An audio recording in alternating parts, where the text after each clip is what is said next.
हाँ जी, पानी की, हाँ, आईएमटी के इलाके में बहुत सा बावड़ में पानी का जल भराव होता है। हमने पिछले दिनों मीटिंग की और हमने कहा कि इसका जल्दी से जल्दी समाधान करो, आपको 2 महीने में इसका अंतर नजर आएगा। 2029 की तैयारी है क्या ये? नहीं, 2029 की नहीं, ये गलत कह रहे हो आप। हम भारतीय जनता पार्टी तो सदा चुनाव के लिए तैयार रहती है। बयानबाजी बंद? हाँ, बयानबाजी साहब बिल्कुल जितने भी रिजल्ट आउट हुए वे योग्यता के आधार पर हुए। सबसे ज्यादा रोजगार यदि मिला तो दक्षिण हरियाणा में रेवाड़ी और महेंद्रगढ़ जिलों को मिला। ये भारतीय जनता पार्टी की उपलब्धि है।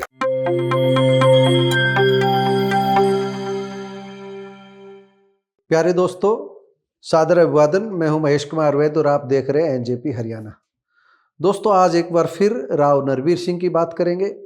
कैबिनेट मंत्री राव नरवीर सिंह का गुरुग्राम से रेवाड़ी महेंद्रगढ़ आना जाना वैसे तो लगा ही रहता है, लेकिन आज 25 जनवरी को उनका आसलवास आना कई मायनों में खास था।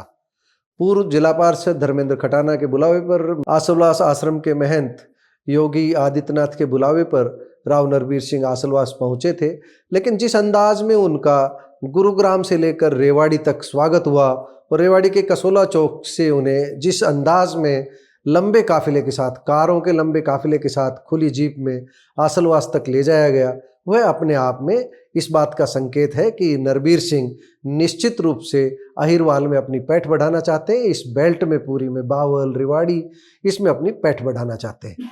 रेवाड़ी आना उनका सामान्य रहता है क्योंकि रेवाड़ी उनका गृह जिला है। रेवाड़ी के बूढ़पुर हाउस से ही वह जुड़े हुए हैं। उनके दादा राव मोहर सिंह और उनके पिता राव महावीर सिंह दोनों राजनीति में थे। राव मोहर सिंह के पोते के रूप में उनकी पहचान है और वह विरासत की राजनीति को ही आगे बढ़ा रहे, लेकिन उनका अभी एक सीमित दायरा है जिसे वह पूरे अहिरवाल में फैलाना चाहते हैं, ऊंची उड़ान भरना चाहते हैं। ये हमने कल भी बताया था। तो आज हमने इस बात को प्रत्यक्ष में देखा भी, महसूस भी किया। हमारा ये मानना है कि यह 2029 की तैयारी है। 2029 में भारतीय जनता पार्टी उन्हें, जब परिसीमन के बाद अगर सीटों की संख्या बढ़ती है तो उन्हें लोकसभा के चुनाव मैदान में उतार सकती है, या लोकसभा की खुद की राव नरवीर सिंह की इसे हम तैयारी कह सकते हैं। राव नरवीर सिंह जल्दी में थे। आसलवास के आश्रम में उनसे बात हुई। आप पहले उनकी बात सुन लीजिए, उन्होंने क्या कुछ कहा। कल 26 जनवरी नारनौल पे झंडा फहराना था, इसलिए भाई धर्मेंद्र खटाना ने ये कहा कि जब आप जा ही रहे हो तो स्वामी आजाद नाथ जी की आज 26वीं पुण्यतिथि है, इस अवसर पर आप यहाँ होके जाओ। तो मैंने कहा ठीक है, मेरा भी सौभाग्य होगा कि मैं आसलवास मंदिर में महाराज जी के आशीर्वाद लेके जाऊंगा, इसलिए आज यहाँ मेरा आगमन हुआ। लोगों ने अपनी बात रखी और मैंने भी कहा कि हरियाणा सरकार खास तौर से अहिरवाल में ध्यान दे रही, क्योंकि 3 बार चुनाव हुए हैं भारतीय जनता पार्टी के, 14, 19 और 24 में। जितना समर्थन भारतीय जनता पार्टी को इस इलाके से मिला शायद और इलाकों में नहीं मिला, इसलिए गवर्नमेंट भी सोचती है कि यहाँ विकास के काम किए जाए। 14 से अब तक आप देखेंगे तो ज्यादा विकास के काम पिछली सरकारों से भारतीय जनता पार्टी ने यहाँ किए हैं। हाँ जी, पानी की, हाँ, आईएमटी के इलाके में बहुत सा बावड़ में पानी का जल भराव होता है। हमने पिछले दिनों मीटिंग की और हमने कहा कि इसका जल्दी से जल्दी समाधान करो, आपको 2 महीने में इसका अंतर नजर आएगा। मंत्री जी, 25 जनवरी का दौरा हमें कुछ खास लगा। पत्रकारिता की दृष्टि से देखे, गुरुग्राम से रेवाड़ी तक जगह जगह स्वागत। 2029 की तैयारी है क्या ये? नहीं, 2029 की नहीं, ये गलत कह रहे हो आप। हम भारतीय जनता पार्टी तो सदा चुनाव के लिए तैयार रहती है और ये एक दौरा था, इसलिए लोगों का उत्साह था कि नहीं आप आओ तो गांव के जरिए स्वागत करेंगे। तो 5-10 जगह लोग मिल गए और आहिस्ता आहिस्ता काफिला बढ़ता गया। फिर मैंने भी कहा कि चलो वहां तक चलते हैं, महाराज जी का आशीर्वाद लेंगे। एक तपस्वी जगह है, तपस्थली में हम आए हैं, तो लोगों को भी आशीर्वाद मिला और छुट्टी का दिन था, इसलिए लोग भी खाली थे, इसलिए आ गए। बयानबाजी बंद? हाँ, बयानबाजी साहब बिल्कुल। दोस्तों, आपने राव नरवीर सिंह की बात सुनी। जो बयानबाजी अब तक चलती रही थी राव इंद्रजीत की तरफ से, डॉक्टर अभय सिंह यादव की तरफ से, आरती राव की तरफ से, वो लगभग अब विराम लग चुका है। अब कल राव नरवीर सिंह ने गुरुग्राम में भी कहा था और आज रेवाड़ी में भी कहा कि बयानबाजी बंद। और आरती राव भी एक दिन पहले ही कह चुकी है कि बयानबाजी बंद, यानी जो 15 दिन तक अहिरवाल के भाजपा नेताओं के बीच खींचतान चली, वह कहीं न कहीं हाईकमान ने उसका संज्ञान लिया और सभी नेताओं को दायरे में रहने के लिए हिदायत दी और ये उसका असर भी साफ नजर आया। अब भाषण शैली में और पत्रकारों से बातचीत में कहीं पर भी इस तरह की बात नजर नहीं आई जो भारतीय जनता पार्टी को असहज करती हो। दोस्तों, राव नरवीर सिंह ने जो पत्रकारों से बातचीत की वह आप सुन चुके हैं। अब उनका भाषण हम आपको सुनवा देते हैं। अपने भाषण में उन्होंने भारतीय जनता पार्टी की तीसरी बार सरकार बनने के पीछे की सबसे बड़ी वजह नायब सिंह सैनी के नेतृत्व को और पारदर्शिता से जो नौकरियां इस क्षेत्र को दी गई उसे बताया है। यानी कि हम कहीं ना कहीं कह सकते हैं कि मनोहर लाल ने पारदर्शिता से नौकरी देने की जो नींव डाली थी उसका फायदा भारतीय जनता पार्टी को मिला है। आइए राव नरवीर सिंह का भाषण सुनते हैं। पूजनीय महाराज आदित्यनाथ जी, आज 25 जनवरी महाराज आजाद नाथ जी की पुण्यतिथि पर मैं उनको नमन करता हूं और आप सबका अभिनंदन करता हूं कि आप इस भंडारे के अवसर पर सब यहाँ एकत्रित हुए। गणतंत्र दिवस की मेरी तरफ से, हरियाणा सरकार की तरफ से, भारतीय जनता पार्टी की तरफ से बहुत बहुत आपको हार्दिक शुभकामनाएं, बहुत बहुत आपको बधाई। बहुत दिनों के बाद आज आसलवास गांव में कई सालों के बाद आना हुआ और मैं खास तौर से भाई धर्मेंद्र का शुक्रिया अदा करता हूं कि मुझे नारनौल जाना था। आज कल 26 जनवरी को वहाँ झंडा फहराना है, तो इसने कहा कि आप जाओगे तो आसलवास में स्वामी आजाद नाथ जी की बरसी का प्रोग्राम है, आप होकर जाना। तो मैंने कहा मेरा ये सौभाग्य है, मैं जरूर 10-20 मिनट लगा के, क्योंकि एक राम कथा नारनौल में चल रही, उसका शुभारंभ 3 बजे होना है और मैं देर से गया तो फिर वो समापन 6 बजे होगा, देर लग जाएगी। तो इसलिए मैंने भी टेलीफोन आईडीसी साहब का, तो मैंने कहा नहीं, मैं 3 बजे से पहले पहुंचने की कोशिश करता हूँ, इसलिए आपके बीच से जल्दी मेरा जाना होगा। मैं एक बात आपके बीच में कहना है कि ये सरकार आपके द्वारा बनाई गई है और अब की बार तो हरियाणा की जनता ने और खास तौर से अहिरवाल के लोगों ने एक बड़ा भारी जन सहयोग दिया कि हरियाणा में पहली बार जब से हरियाणा बना 1 नवंबर 1966 से पिछली 2024 तक कभी भी किसी भी दल को लगातार तीसरी बार सत्ता नहीं सौंपी, लेकिन अब के नायब सैनी जी के नेतृत्व में हरियाणा की जनता ने लगातार तीसरी बार पूर्ण बहुमत के साथ सरकार बनाई और उसमें खास तौर से आप लोगों का सहयोग, आपका आशीर्वाद रहा। जिस तरह से आप लोगों ने आशीर्वाद दिया, सरकार की भी ये मंशा है कि भाई हरियाणा के साथ साथ इस दक्षिण हरियाणा का भी समुचित विकास किया जाए।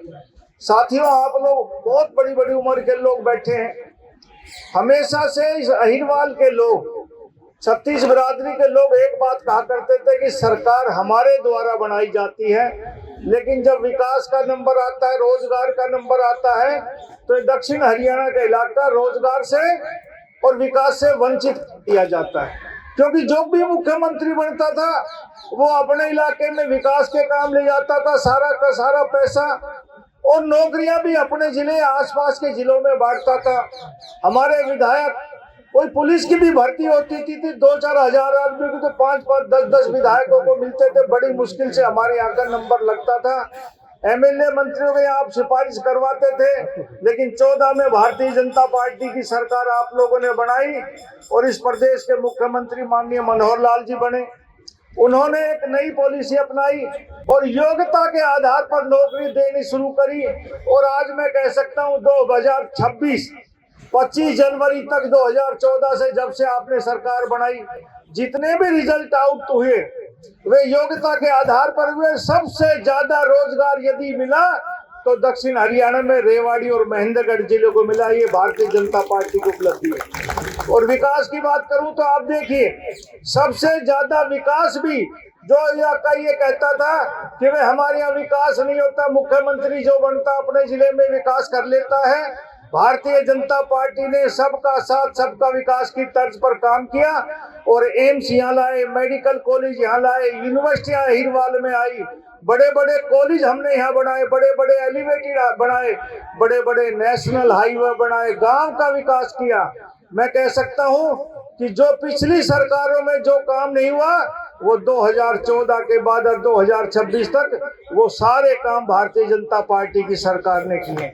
और अब की बार जब आपने तीसरी बार सरकार बनाई, ये मैं कह सकता हूं कि जो इच्छा और जो उम्मीद आपने कमल के फूल का बटन दबाते हुए करी होगी, वो सारी इच्छाएं आपकी माननीय मुख्यमंत्री नायब सैनी जी पूरा करेंगे। और मुझे पूरी उम्मीद है कि उनकी रहनुमाई में इस दक्षिण हरियाणा में बहुत से विकास के काम और रोजगार के अवसर आपको उपलब्ध होंगे। आपके पड़ोस में भी हमारा बावड़ IMT है। साथियों, इसका विकास चाहते हो जब मैंने बावड़ वहां घोषणा करी रेवाड़ी में कि एक नया IMT बनाएंगे हम गोरावड़ा पालावा जाटसणा में, तब मैंने भाई धर्मेंद्र खटाना से कहा कि भाई एक और यहाँ विकास करवा ले। उसने कहा नहीं, सब वहां कर लो, तो हमने वहां बना दी। आज मैं कह के जाता हूँ, सबसे ज्यादा समस्या यहाँ पानी जल भराव की, जो IMT का पानी भरता है, बहुत से लोग परेशान हैं, उसका भी हमने समाधान कर दिया। बहुत निकट भविष्य में आपको यहाँ पानी नहीं दिखाई देगा, आसपास के इलाके को रोजगार मिलेगा। और आज तो आप देखते हैं, जब से ये IMT बसा और आज के दिन में बहुत लोग आ रहे हैं। हरियाणा दिल्ली के चारों तरफ घेरता है, लोग हर एक हरियाणा में उद्योग लगाना चाहते हैं, लेकिन उद्योगों में जमीन महंगी होने की वजह से लोग दूसरी तरफ जाते हैं। हमारा इस फरवरी के महीने में हम इंडस्ट्रियल में औद्योगिक नई एक नीति लेकर आ रहे हैं। उसमें कोशिश करेंगे कि लीज पे लोगों को जमीन दी जाए, ताकि क्योंकि जो इंफ्रास्ट्रक्चर बनता है, चाहे मशीनरी हो चाहे कंस्ट्रक्शन, वो दुनिया के किसी कोने में लगाओ तकरीबन बराबर होती है, लेकिन दिल्ली के आसपास होने की वजह से यहाँ जमीन महंगी होती है, इसलिए लोग दूसरे प्रदेशों में चले जाते हैं। तो हम लीज पे देने की कोशिश कर रहे हैं ताकि हमारे यहाँ उद्योग आए। और साथियों, जब देश आजाद हुआ तो हमारे यहाँ जब लोग कहा करते कि हिंदुस्तान बड़ा देश है, आजाद हो गया, खाने का सामान भी नहीं मिलेगा, इतना अन्न पैदा होता भी नहीं था, लेकिन हमारे मजदूरों ने इस धरती का सीना चीर कर और एक पैदावार करी, हरित क्रांति आई। आज देश अपने लोगों का भरपूर पालन पोषण किसान कर रहा है। लेकिन मोदी जी ने नारा दिया कि 2047 में जब भारत 100 साल हो जाएंगे आजाद हुए, तो विकसित राष्ट्र में शामिल हो। मेरा ये व्यक्तिगत आकलन है कि विकसित भारत के लिए अकेला किसान नहीं विकसित कर सकता, किसान लोगों का पेट भर सकता है, लेकिन विकसित भारत के लिए उद्योगों का पनपना जरूरी है। दुनिया में जितने भी विकसित राष्ट्र हैं वो उद्योगों पे आधारित है, वो किसानों पे आधारित नहीं।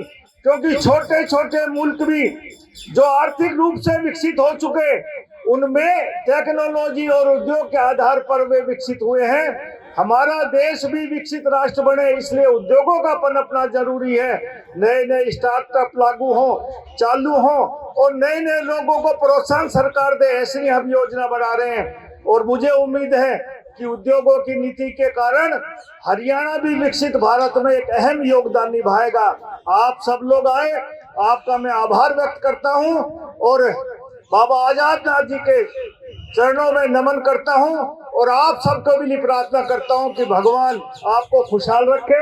और 26 जनवरी के गणतंत्र दिवस की जो कल आने वाला, इसकी आपको बहुत बहुत हार्दिक शुभकामनाएं और बधाई देता हूं। जय हिंद, नमस्कार। दोस्तों, भाषण के बाद हमारी पत्रकारों से जो बातचीत हुई थी वह आप सुन ही चुके हैं। राव नरवीर सिंह जल्दी में थे, इसलिए वे नारनौल रवाना हो गए। वहां वे राम भद्राचार्य के सत्संग में शामिल होंगे। इससे पूर्व, नारनौल जाने से पूर्व उन्होंने भंडारे में आम आदमी के तरह प्रसाद ग्रहण किया, जमीन पर बैठकर प्रसाद ग्रहण किया। आप अपनी स्क्रीन पर देख सकते हो किस तरह राव नरवीर सिंह ने आम आदमी की तरह, आम श्रद्धालु की तरह पंगत के बीच में बैठ करके भोजन किया है। एक संदेश दिया है कि वह अपनों के बीच आए हैं और अपनों की तरह ही रहना चाहते हैं, और अपनों की ओर उन्होंने हाथ बढ़ाया। इस हाथ को कितनी मजबूती से रेवाड़ी बावल के लोग थामते हैं, ये समय बताएगा। दोस्तों, आप राव नरवीर सिंह के इस दौरे को लेकर क्या सोचते हैं? हम फिर बता दें, ये दौरा इस मायने में खास था क्योंकि गुरुग्राम से लेकर रेवाड़ी तक लगभग आधा दर्जन स्थानों पर उनका उसी तरह स्वागत हुआ था जिस तरह कोई मंत्री पद की शपथ लेने के बाद अपने गृह जिले में पहुंचता है या कोई बड़ा ओहदा लेकर के आता है।